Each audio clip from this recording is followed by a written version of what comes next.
Hey guys, this is John, and I'm really excited to be doing my first video in a series on fundamental chess concepts. And today I wanted to talk about undefended pieces and improving your sense of danger in chess. So my goal with this series is to talk about topics that are applicable to a wide variety of levels in this game. And this first one, involving undefended pieces and improving your sense of danger, I think we'll have something interesting for everyone, no matter if you're a beginning player watching this channel or if you've been around the block a time or two and you're already a very experienced player. So what I'm going to do is I'm going to look for a game here on chess.com, and if you notice I've limited the rating, so I'm going for a lower rating category than what I would normally play, but I want to show you guys something interesting that I found in my own teaching and working with honestly hundreds of students over the past few years, both privately and in classroom settings. And that's this concept of safety, okay?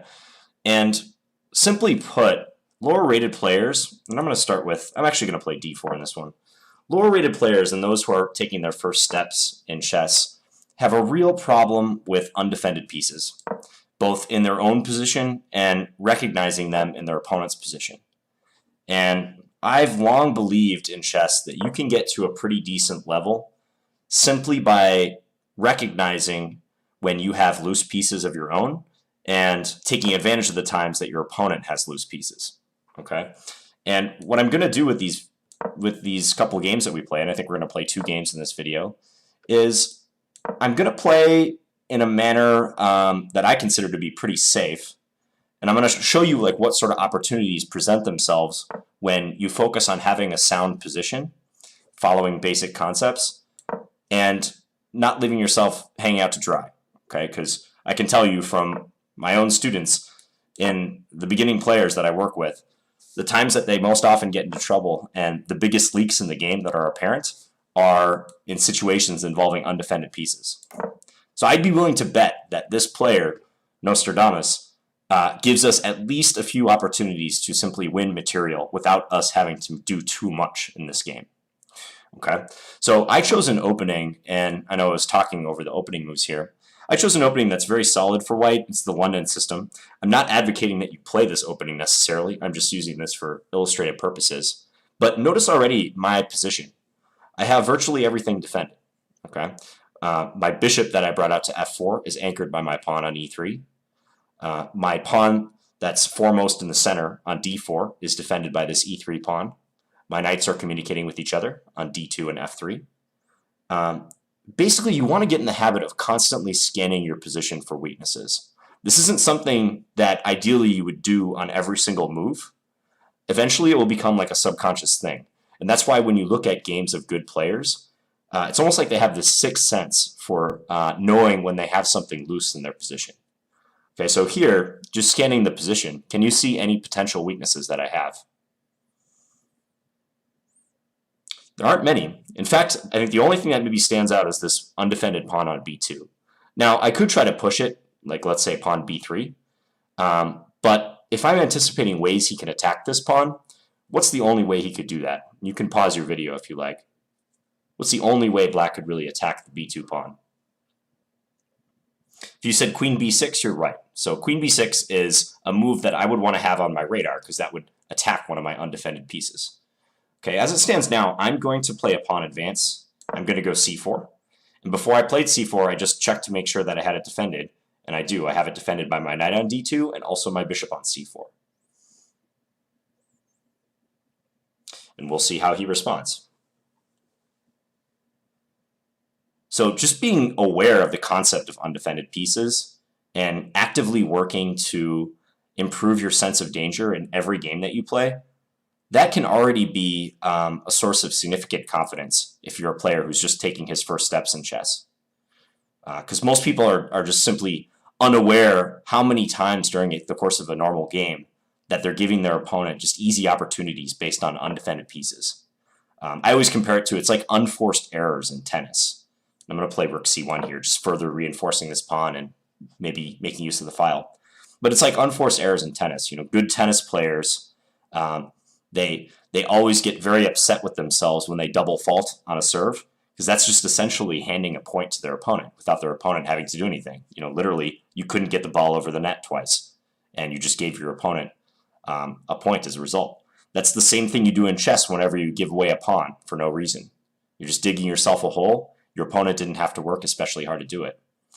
And another reason I wanted to lead off with this series is I feel like undefended pieces and a sense of danger, until you get that under control, it's very hard to improve in chess. Okay, like if you're a player and you routinely make 1 and 2 move blunders, and I'm talking like pervasively, like every single game you play, it's hard for you to really get into the finer aspects of chess. Like, if you're doing stuff like that, you shouldn't really even bother studying positional concepts or worrying too much about your pawn structure, because you're just shooting yourself in the foot every time you play, right? You got to get that taken care of. So if you struggle with blundering, it's a huge problem for you. I suggest putting any positional work, even work on like end games. I suggest putting that on hold and getting back to the basics. So North Star Damas, I've chosen this guy. I don't know this player, by the way. He's just someone I randomly found on chess.com. I got to give him credit. He's playing well so far. If I look at his position, I don't see too many weak spots.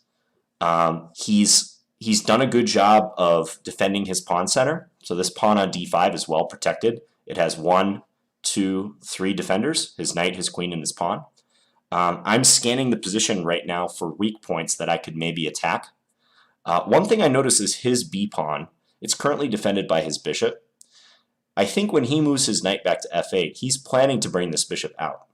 So I'm actually going to play queen b3 as a way of kind of testing him and seeing how he deals with this pressure on the b7 pawn. Okay. Now, if you imagine you were black in this position, and I kind of wish I could flip the board around and play, but it's not possible. But imagine you were black here, and you were solely focused on your plan, which after knight f8 might have been to get the bishop out. It would be so easy for you to blunder and play bishop e6 or bishop f5 in this position and just hand white the b7 pawn, right? But it's good that he's not doing that. He's playing knight h5. So he's attacking my bishop. I'm going to withdraw this bishop to h2. That's actually why I played h3 way back on move 6. I just wanted to give this bishop a little cubby hole to retreat to. Notice I retreated it to a safe square. I didn't go to g3 because I didn't want to give him the option of just taking me at any given moment. And I'm genuinely curious how he's going to deal with this, kind of latent pressure on b7. And he's played a solid move. He's played e6. Okay, that locks in the bishop further, but he's reinforcing a pawn. I'm just going to centralize. I'm going to play rook fd1. Again, there's some moves I'm playing right now that I perhaps would not normally make in a game, but I'm just trying to play in a straightforward way that kind of illustrates these concepts that I'm talking about. And like I said, this player is doing a good job of keeping everything under wraps. Okay, this move g5, let's think about this. It's a somewhat bizarre looking move. In the context of undefended pieces, what is the problem with g5? If you said that it undefends the knight on h5, you're correct. Okay, so by virtue of his last move, he's depriving his knight on h5 of a defender. So immediately, when I saw that g5 move, my attention turned to that knight. Okay, because that might be a tactical opportunity for us. And in that regard, what moves would we look at? Well, I would look at moves with this knight. So the very first move I looked at was knight takes g5. Unfortunately, even though that's a discovered attack on his knight, he can take us with his queen. He can play queen takes g5. So I'm not going to play that move. I could play knight e5. I kind of like the look of that because that jumps a knight to the middle and also attacks this knight. I might want to hold that move in reserve. Another option that's very interesting is pawn to g4. That would attack his knight, and then if he were to move his knight back to f6, does anyone see an undefended piece that we could perhaps capture? And it's the pawn on g5, so I could play knight takes g5 then. Okay. Now, if I do that, this is getting kind of advanced, but imagine the game goes g4, he plays knight f6, I take on g5. Notice that even though I've won a pawn, my knight on g5 is also undefended. Okay, so that is going to be the source of a tactical operation for him. And if you guys can see that far, you're following along very well. So if I were to play knight takes g5 in that line, what would be his tactical reply? And the answer is knight takes g4. So he could take there, opening up a discovered attack on my knight. Now, I could actually, I think, play knight takes f7, which is getting kind of deep into this position. I'm kind of curious how that works out. So I'm going to double check that line, and I think it does work in my favor. So you know what? I'm going to go ahead and play this g4 move and attack his knight and see how he replies. Almost certainly he'll play knight f6. There was a greater chance he wouldn't see the attack on his knight if I had made some other move, like with my knight, like maybe knight e5. But I wonder if it's dawning on him now that the reason I'm playing g4 is in order to take that pawn on g5. Okay, so now I'll continue with my plan. You guys notice how, like, all of my attention shifted to this area of the board. Like, a couple moves ago, I was talking about my pressure on b7, but as soon as he made that g5 move, that's got to send off alarm bells in your head. Like, the knight on h5 was undefended. So that's the first thing I looked at. If I had decided that there was no way to exploit that undefended knight on h5, then I probably would have focused my attention elsewhere. Okay, so he shows that he's kind of understanding what's going on.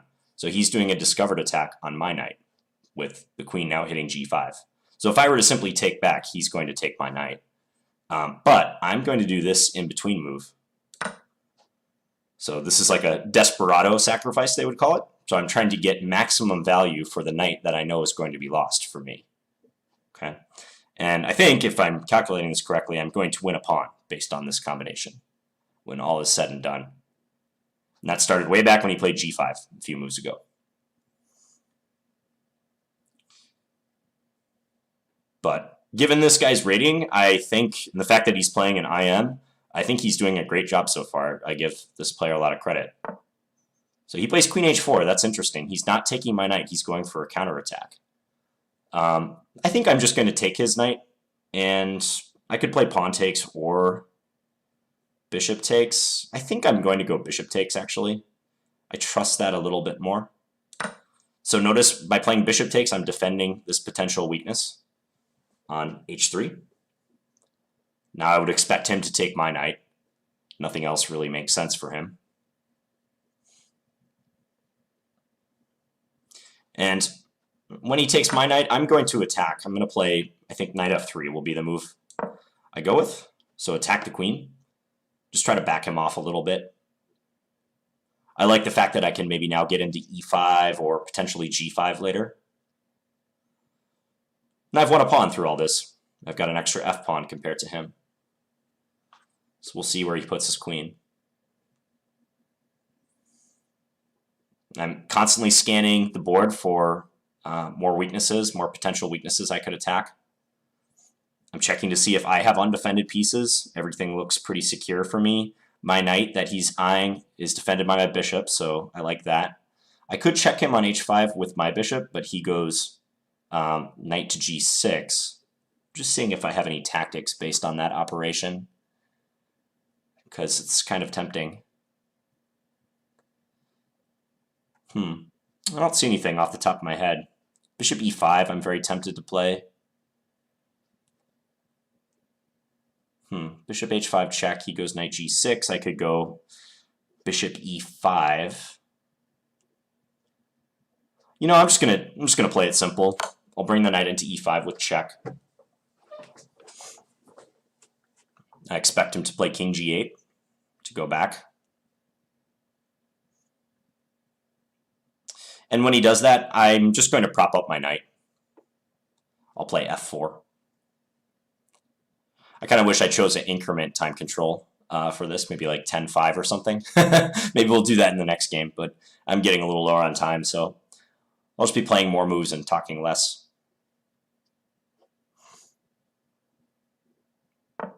So I'll support this guy, f4. f4 creates a potential weakness on e3. I do have my queen defending that, so it's not a pure weakness yet. Overprotection is a really great concept that can help you minimize blunders and mistakes involving undefended pieces and loose pieces. So now I'm overprotecting this knight on e5. It's defended 1, 2, and if we count the bishop on h2, 3 times. So that's great. He still has trouble developing this piece because I've got that pressure here. Okay, he plays pawn h5. And immediately I asked myself, why can't I take that pawn? And when I'm looking at the position, I don't see why I can't. If I take it, my bishop is undefended. Okay, so I want to look at ways he can exploit that. But he can't check me on g6 because I cover that square twice. He can't check me on g5 because I would take him with my pawn. If queen f5, I could just take his rook on e8. So I'm going to take this. I don't think he has anything. I mean, that move right there, that's a really good illustration of the types of moves that players, I'd say even below 1400, maybe below 1200, they play a lot. They're just unforced errors, and you want to be ready to take advantage of them. And not getting yourself discombobulated in the process, okay? So I didn't immediately think like, oh, this guy's trying to outsmart me. I had it in the back of my head like maybe there is some reason he's doing this, but at the end of the day, I got to trust my instincts that he just made a mistake. Okay, I think my bishop is fine on h5. I could leave it undefended. I'm going to go king h1 just to get more firepower down the file. If I was really concerned about that bishop, I would move it back to g4. But I've seen that if he goes and attacks it, like let's say with queen h6, I can play bishop g4 then. Or if this move, I have bishop g4 once more. So no big deal. No harm, no foul. Everything defended. Nothing out of place for us. Okay, and he took my knight on e5. And remember, I overprotected that piece, so I'm glad to be able to take back. Which way should I take? Both captures look pretty good. I'm going to take this way, just because I want to keep my king a little bit better defended. Maybe I didn't want to open the f file. I like the fact that my rook can come over to g1 soon and harass his king. Yeah, I think he has trouble doing much with his bishop on c8 and his rook on a8. Both not participating.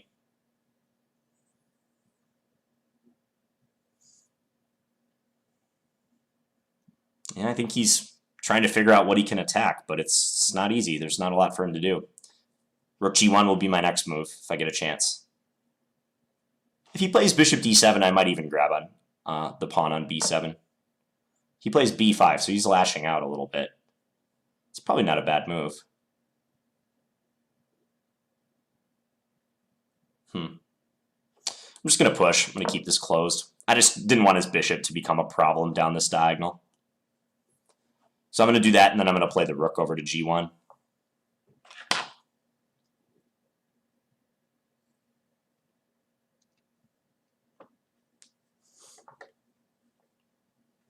Hopefully the time doesn't mar this game too bad, but I think already we've had some pretty instructive moments in this one. And I am playing an unrated game, by the way. I decided not to risk my massive 2373 blitz rating. This is still a blitz time control, technically. 10 minutes per side. Rook d7. I think he's trying to play d4 with that move, but e6 now lacks a defender. Actually, he undefended that pawn twice because he moved his rook to block his bishop. So only his knight is looking at that pawn. So I'm have my eye on that e6 pawn still. I'm going here, setting up some x-ray threats. He should respond to that.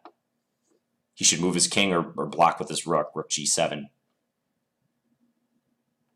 I think rook d7 kind of indicated he wasn't quite sure how to proceed in this position. Okay, now he's bailing out with his king. Let's just bring our queen over, queen d3. I just like the position that my queen is in here. Maybe he'll run away king e8. I don't know. I could attack his queen at a moment's notice too with bishop g3 if I wanted.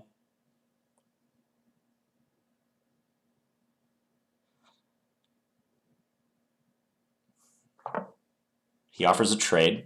I think now I'm going to play f5.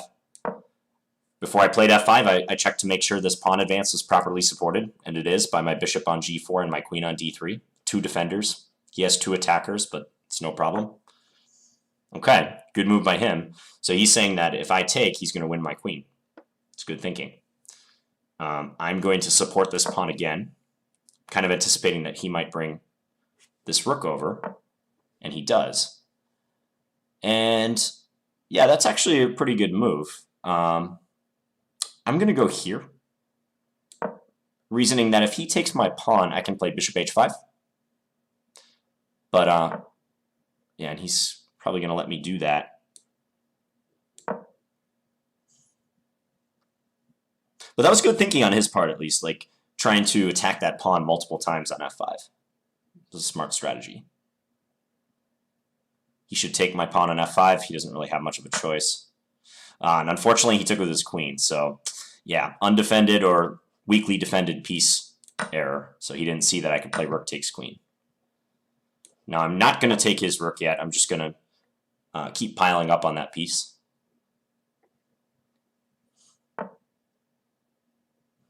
Let's bring the queen over. Yeah, his time situation makes this somewhat of a moot point at this stage, but yeah, let's just bring our queen in. And I went on time. Okay, I'm not going to review this game at length, but we'll just quickly run through it again, and I'll point out some of the key moves. Let's write this guy thanks for the game. So in this position, I was just, or in this opening rather, I was just trying to develop in a logical and calm way, making sure that already, in the first 10 moves here, I'm minding my undefended pieces. Okay, so that's why moves like e3 are helpful. They're supporting my bishop on f4. H3 was kind of a prophylactic move. This is sort of long range, and we're getting into some opening theory here, but I'm making sure the bishop can drop back to h2. I was talking about the role of the b2 pawn and how it doesn't really have a role at the moment, but that's a potential weakness that really when I develop my bishop to f4, I should be at least somewhat aware of, that I'm weakening that pawn. So I was anticipating that he might want to play queen b6 somewhere down the line. So c4. Yeah, and he did a good job of keeping everything defended. Like I said, he played very solid. If I were to give this guy, Nostradamus, some tips, I would say that g5 was probably the start of his problems here. That undefended the knight on h5. And again, our attention has to immediately turn to that. We should almost instantly pick that up and recognize that he's undefended a piece. So I started looking at tactical operations involving this knight. And it just so happens that g4 does win a pawn. So that's what I did. Take. He took here, trying to take advantage of my undefended piece, and we have this in-between move. So here.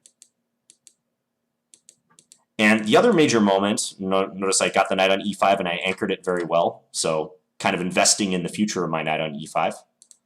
And then this move h5. So again, there's really not any rhyme or reason why these blunders are made. It's just pervasive at this level. It's really hard for players with lower ratings like this. They're not bad players, but they can just blow up on any given move. And if you're one of those players, hopefully this video is kind of eye-opening for you and how your opponents are taking advantage of it. So yeah, h5 just gifted me a pawn. He said, here, have my h-pawn. Moreover, it was a pawn in front of his king too. So yeah, and you guys kind of saw the rest of this. So he did pretty good. I mean, he didn't blunder anything major. Yeah, and coming up here, he was in time pressure and ended up blundering his queen, but I can't fault him for that. So we're going to do another one, and before I start this game, I'll tell Nostradamus that this will be on YouTube. So Nostradamus, check out my YouTube channel tomorrow. This when I'm going to post this. I'm posting this game. Channel equals John Bartholomew. Okay, so let's go find another game. And I'm going to let's do a 15-minute with a 10-second increment game. And we'll leave it at 1200. Again, I'm going to keep this unrated. Let's just see who matches us. And in this next game I'm playing, I'm going to use the same strategy. I'm just going to play safe, fundamental, sound chess. I might even spurn some opportunities to go for more. I'm just going to focus on keeping my pieces safe and exploiting any opportunities I see in my opponent's positions. And again, if you have this problem and you're making too many blunders and you want to minimize them, because you can never get rid of these. I mean, even at at the very top level, there's blunders that happen constantly. You can never get rid of these blunders altogether, but you can control them, and you can get to a point where you're not prone to making simple blunders anymore. Like, anyone can get to that point. And if it's a big problem for you right now, what I really suggest you do is be paranoid. Okay, be paranoid about undefended pieces. It's better for you to be paranoid about them and focusing on them too much right now than neglecting them and making the same old errors that you're used to. Okay, so it's taking us a little time to get a game here. Maybe if I do a custom seek as well, let's do a 10-minute game with a, I don't know, 5-second bonus. Let's start that. We'll see who we get. Someone match us.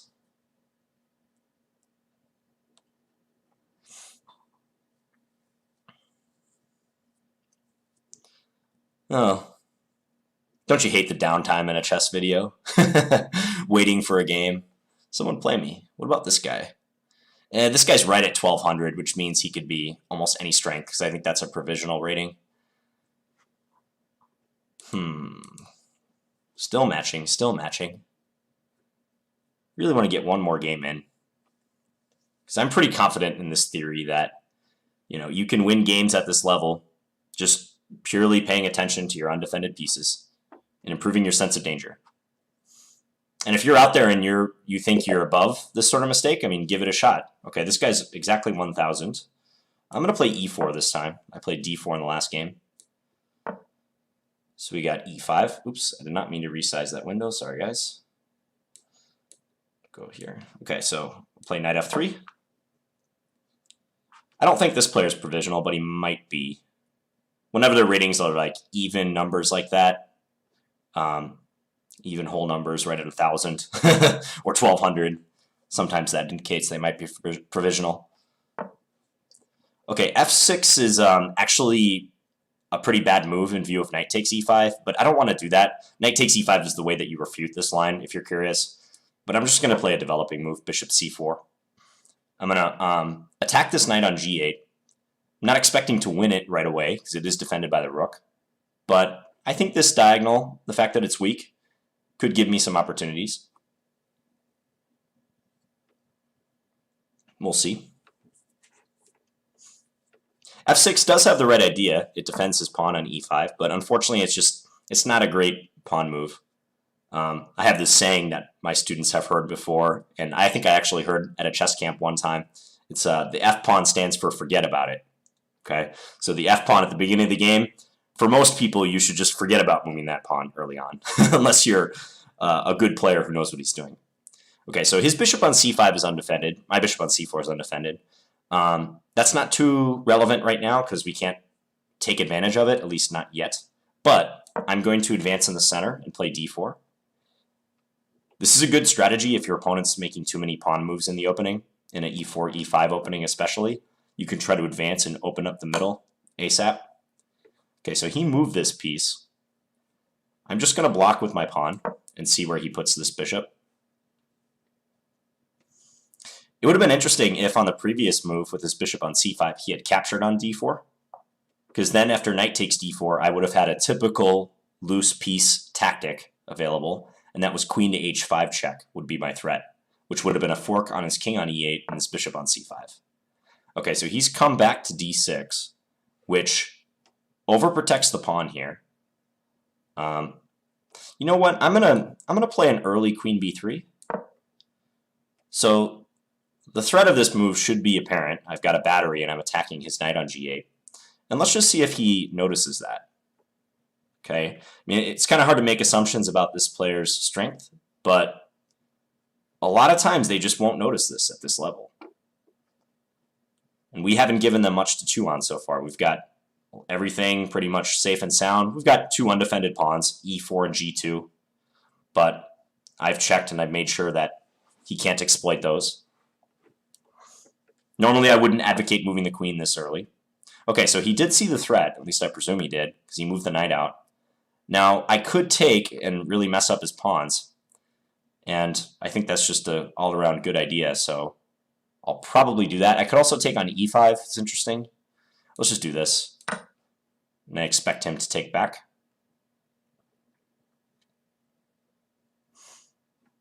Now when he does take back, I think I would play bishop f7 check normally. But for the purpose of this video, I'm just going to continue developing. I'm going to play knight bd2. Develop a piece and defend my pawn on e4.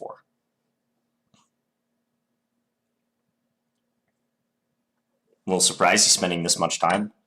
Yep, he does take. Bishop f7 is a good move because forces his king to move. He loses the right to castle. And maybe I could withdraw my bishop to h5 and even try to get the queen in after that. But let's just do this. Nothing wrong with knight bd2 at all. He hasn't developed any of his queenside pieces yet, so he should do that. You can really see the effect of that f6 move on move 2 now. He has serious issues with the a2 g8 diagonal. It's a permanently weakened diagonal. He can't castle because of it. Queen e7, okay. I kind of want to work my knight in. So I'm going to play knight h4, and then I'm going to try to get into the f5. Okay, now, what about the move knight h4 should make white at least somewhat concerned? See if you can answer that question. So I want to play knight h4. Why do I have to double check before I play that move? Okay, at this stage it should be obvious, but when I play my knight to the edge of the board, it's undefended there. Okay, so I'm going from a square in which I'm defended twice by my knight on d2 with the pawn from g2 to a square where I'm defended no times at all. Okay, so that's a little tenuous. Even though I'm making my way into the beautiful f5 square, I'm double checking, I'm taking a look around. Does he have any tactics that he can use to exploit that? Like one tactic I'm looking at, if knight h4, can he take me on d4? Because then maybe his queen can come in and attack this pawn. So I'm looking at knight h4, e takes d4, and I've just told myself, well, I can take back on d4, that's fine. Because if he took my pawn on e4, I'm defended by this knight on d2. Okay, so I don't plan on having this knight on h4 long. I want to bring it into f5 as soon as possible. I think I'll get it there within the next move or two. And I'm recognizing that this is a potential opportunity for my opponent. Now once I do get the knight into f5, I don't want to get too far ahead of myself, but I like that because I'm attacking his queen. I'm also attacking this weak pawn on h6. That's an undefended pawn. So also I'd be hitting his bishop on d6. So this looks like a great square for my knight. And he's suffering from some development problems with his queenside pieces.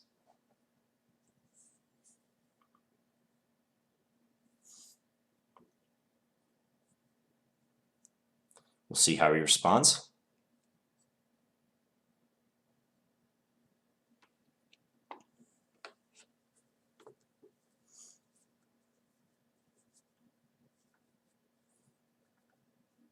If I were to give him advice at this point, it would be to try to complete his development as quickly as he can. I think he should play knight c6, which would be a good developing move. It would attack d4. It also might allow him to go knight a5 and fork my queen and bishop at some point. Okay, he does take on d4.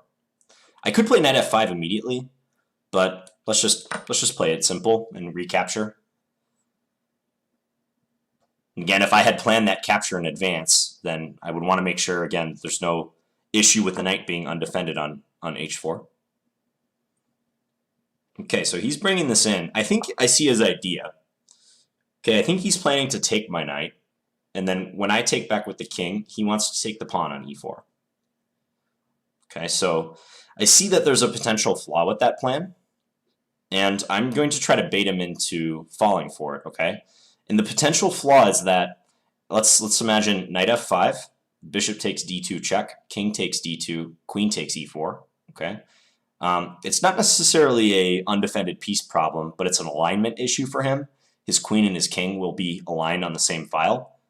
That's disastrous oftentimes if your opponent can quickly get a major piece to that file, usually a rook, most especially a rook. Okay, so I'm going to play my knight in, and we'll see if he goes for the e4 pawn. And he has to preface it with bishop takes d2 check if he does. Now granted, he could take on d2, and once I take back, he could play some other move with his queen, like queen f8. Well, let's see if he does that. So if he does take the pawn, that will be a big indication that this player needs to work on their sense of danger, because he should sense that queen takes e4, there's something not right about that. His king and his queen are lined up. His king is super exposed, and my rooks are connected. They're in a position to fork him to skewer him very easily.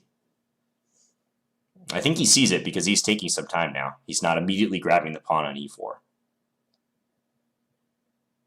So he could argue that after king, let's say queen f8, that my king is somewhat compromised.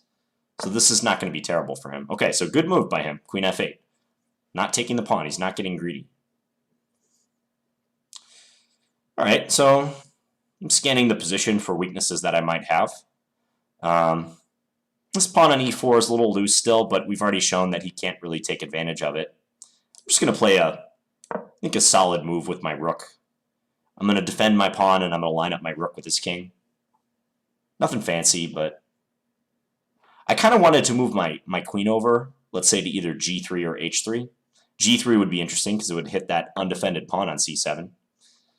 But I didn't want to allow his queen to come in. So let's see. He's opened up an attack on my knight. Do I have it defended? Yes, I do with my pawn. It wouldn't be bad for me if he took that because I positioned my rook behind the pawn. So if he captured on f5, I could take back with check. So I'm going to play another useful move. Just bring my rook over. I've tried to position my rooks on files that I think are likely to become opened up. So in this case, we have the half-open C file. The E file could become open because of that capture I just said was possible. Also the fact that his king is right behind here. If he takes my knight, I might even have the potential to play queen takes b7. Okay, so along the same lines, he played bishop d7, but when he played that move, I don't think he realized what that did to his b-pawn. I actually see that a lot in many different openings. Black developing their light square bishop from c8 to a square that undefends their pawn on b7. And often the queen on b3, whether it's there or not yet, can take advantage of that. So I'm going to take this. I'm taking a look to see if he can exploit my queen somehow when it lands on this square, and I can't believe there would be a way that he could do that. He could play bishop c6, but I actually could just mate him right away with queen c8 after that. So it looks like I'm going to win his rook at the very minimum.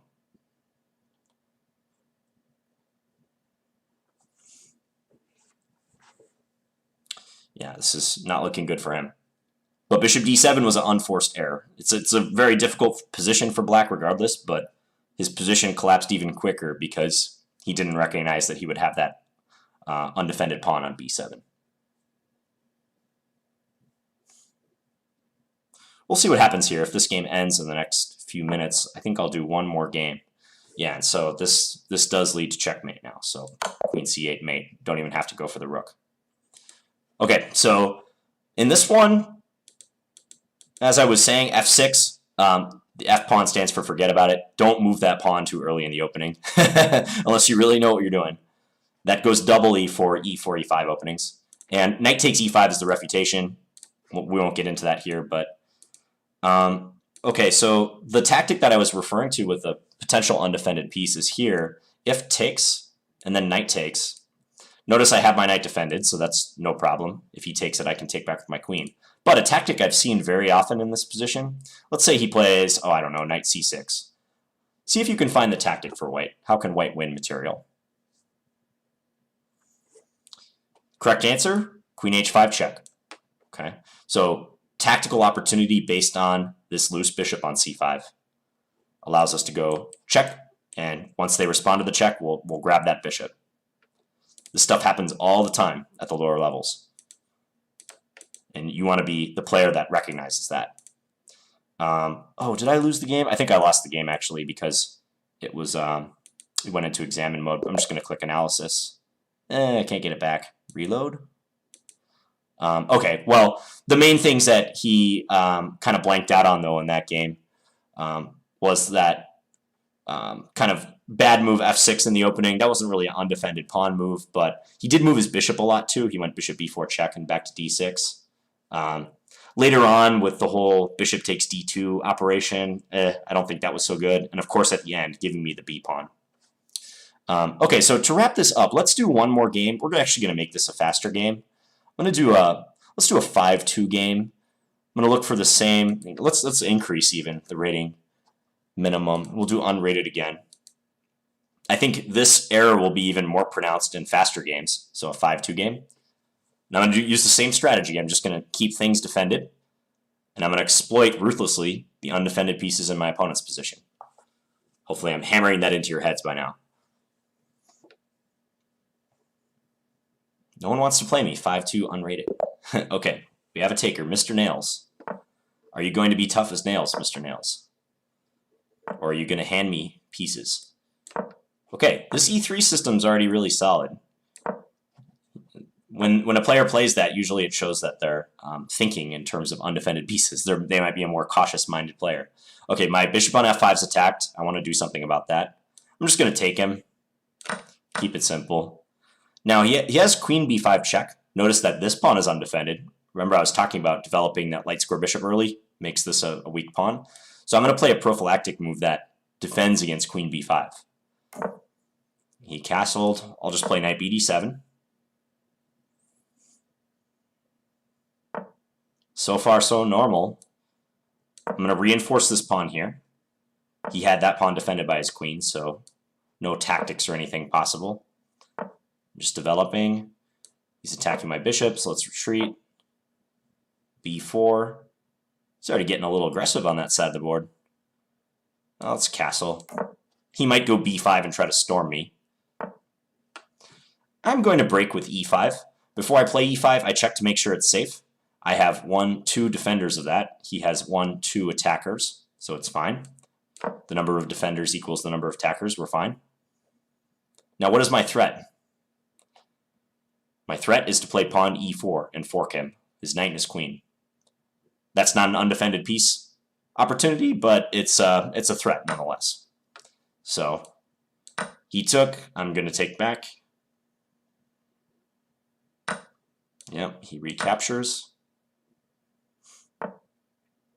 f4. So when he plays f4, what does he weaken? He kind of weakens the pawn on e3 a little bit. Okay, so I have my eye on that pawn. That's now a backward pawn based on how he's played the position. It can't be defended by the pawn on f2 anymore. So I'm already going to focus on this. With rook f3, he's signaling he's going to go for some sort of kingside attack. Like I'm pretty sure he's going to play rook g3 or rook h3 now. So I want to be cognizant of that. If he goes rook h3, he's attacking h7. Do I have it defended sufficiently? Yes, I do. I have the king and the knight as my defenders. He has 2 attackers. Defenders equals attackers, so we're fine. I'm going to play queen e7.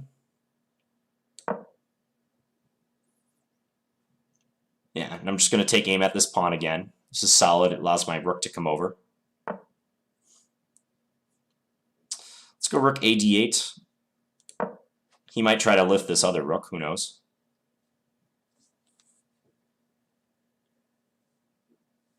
Oh, and one other thing. I wanted to make sure that he couldn't deflect my knight in any way.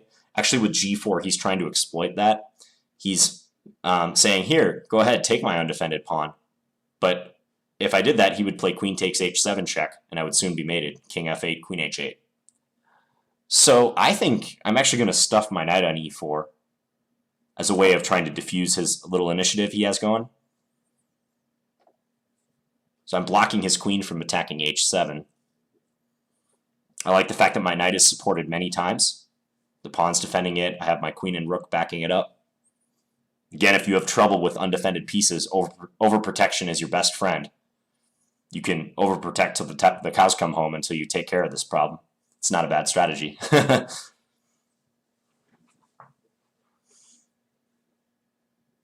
don't think he really wants to take my knight, because then I get a nice choice between taking with the pawn or with the queen. So he plays g5. Again, he's not really worried if I move this knight, because then he has that attack on h7. I think I'll play g6. Then I can get rid of the queen takes h7 threat once and for all.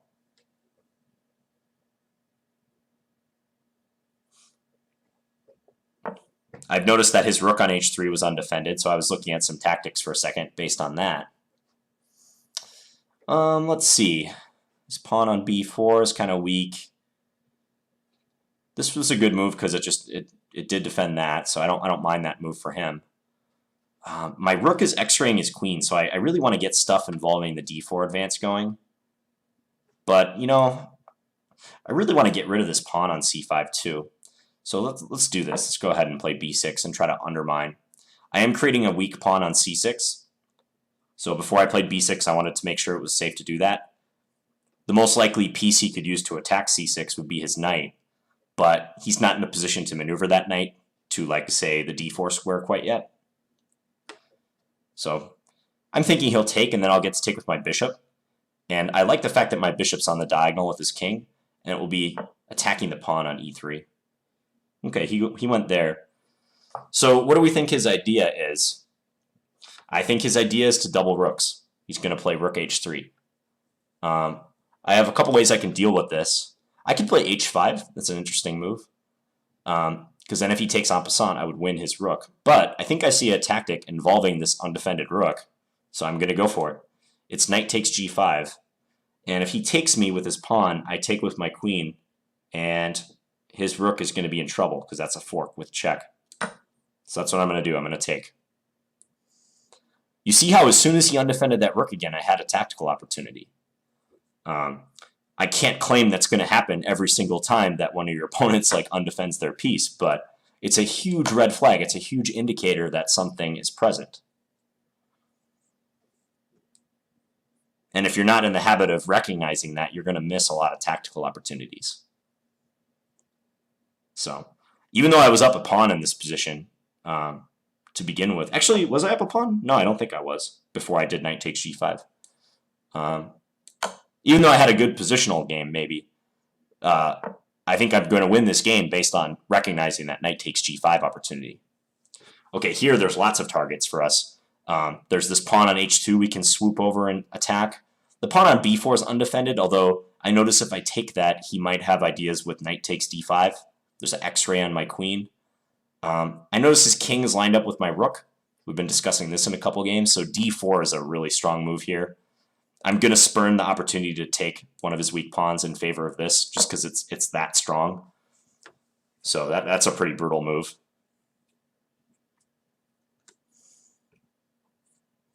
Yeah, I mean, opportunities involving a rook lined up with a king or queen, in this case both, those are abundant in games at lower levels. So, okay, so here I think I can just take on e3. Notice I have a discovered attack on his queen. Also, I'm attacking his bishop. Bad news for him.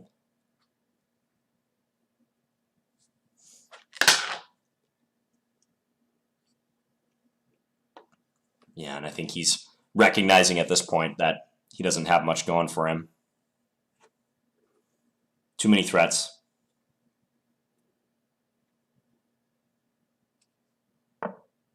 Okay, queen c3. So he did see that his queen was under attack.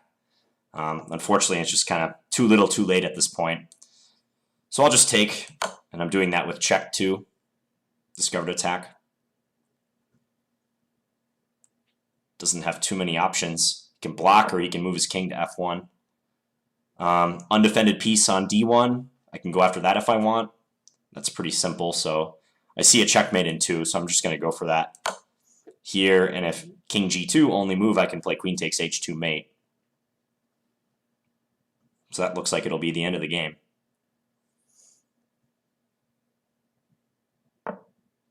Yep, and here we have mate. Okay, so quick look at this one again. Player playing solid, e3 on move 2. This usually indicates that they're going to play like a Kali system, which involves most of the time playing b3 and bishop b2 later to get that bishop in the game. And here I was talking about how I wanted to recognize that queen b5 check was a threat because I have developed my light square bishop early. This goes doubly true in d4, d5 openings because very often you're wanting to get your light square bishop out and this pawn becomes weak. So I played c6, prophylaxis against queen b5 check, taking care of that threat. c4, that's adequately defended for him, so I didn't have any opportunity there. Overprotection, look how many times I've got my focal point in the center, d5, defended. Many, many times. He advanced c5. This was a little bit higher level of a game, I'd say, than the first couple games. I think because my opponent played pretty well. I mean, you can see this player is already formulating some decent plans. Like, his development's good. He's pushing on the queen side. This e5 move just happens to be a really good response here. He did anticipate many of my threats. Like, I'm here I'm pretty sure he saw that e4 was a threatened fork. So he captured, and we got this position. Now f4, this kind of relates. It made this a backward pawn. So even though it's not an undefended piece or pawn in the truest sense, it's something that I'm focusing my attention on now, because by him playing f4, that means he can never defend that pawn on e3 with another pawn. It has to be defended by the pieces. And given that I have a half-open e-file, that's right up my alley. So you notice how my next several moves were all moves geared towards that and pumping up the pressure down the file. And I was also recognizing that he was going after the h7 pawn. He's trying to gang up on that, right? So here, just simple chess, bringing my pieces to the center. Looking at my own position, I was very happy with the type of game that I've developed here. I have one undefended pawn. It's the pawn on b7. Okay, actually I have two. I have the b7 and the a7 pawns. I don't even think I mentioned that in the video because they're very far removed. If I was being really diligent here and thinking about every single undefended thing I had, that would be something I would take into account. But the battle has shifted so much to the king side in the center, and he's not in any way able to take advantage of those. So it was a minor concern. g4, undefending a pawn, but it's totally bait, right? Like, if I take, he's able to take on h7. Oh, and I just destroyed the game because I made a move on here. I keep forgetting to do that. You know what? What we'll do is I'm going to go out, and I'm going to come back in. I can go to my profile and grab the game. If chess.com responds, it's kind of freezing up on me right now. Oh, well, thank you, Petrosianic. I know you. Thanks for saying good things about my YouTube channel. Oh, chess.com, why are you lagging now? It's not letting me get to my game archive. Oh, now it is. Okay. So let's go back to that game with Mr. Nails. Let's see. You guys probably can't see what I'm doing right now, but I'm trying to get the game back up. Oh, there we are. Okay. So in that position we left off on, I'll just go to Analyze here. So we left off on roughly this position where he was advancing and I was playing my knight in. So the real turning point was when he played that rook h4 move. And as I said, the game almost hinged on this move here. I think I have a great position because b6 is a very useful undermining move. But as soon as he played rook h4, that undefended the rook, and I just happened to have a tactic involved with that. And I was looking for that tactic because, you know, this is a piece that sticks out. Knight takes g5, hitting his rook. And I think he's bound to lose the exchange now because even if he does not take my knight, let's say he moves his rook somewhere, I could play knight f3 check, and after he were to recapture, I could take his piece on h4. So, okay, I think I'm going to wrap this video up here. So we got 3 games in, all featuring undefended pieces, all games in which, you know, I'll admit I didn't play perfectly, and I wasn't trying to play my best possible chess, but I was playing solid chess, and I was focused on minimizing my mistakes and taking advantage to the maximum my opponent's errors. And I hope you guys picked up some strategies to do that, mainly being aware of it, okay? Like, I wish there was a silver bullet for getting rid of undefended piece mistakes and blunders associated with them because they're so pervasive, but there isn't. You guys just have to get better at practicing this and better at developing your sense of danger. And be really hard on yourself and be very critical when you make these mistakes on your own and figure out how you can rectify that. So, all right, well, thank you for watching, guys, and please leave me any feedback in the comments. Talk to you guys later.